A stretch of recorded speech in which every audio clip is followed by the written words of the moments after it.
కానీ కొద్ది రోజుల తరువాత వాళ్ళ అసలు స్వభావం బయటపడింది.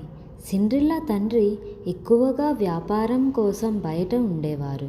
దానిని ఉపయోగించుకొని ఆమె సవతి తల్లి సిండ్రిల్లాను పనిమనిషిలా పని చేయించేది.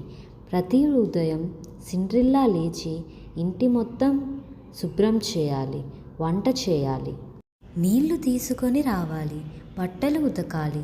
ఆమె సవతి అక్కలు మాత్రం అందమైన బట్టలు వేసుకొని అద్దం ముందు గంటల తలబడి మేకప్ చేసుకునేవారు.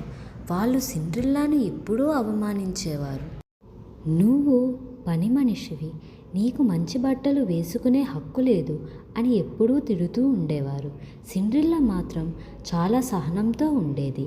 ఆమె ఎప్పుడూ ఎవరిని ద్వేషించలేదు. ఇంటి పనులు ముగిసిన తరువాత ఆమె పొయ్యి దగ్గర కూర్చునేది.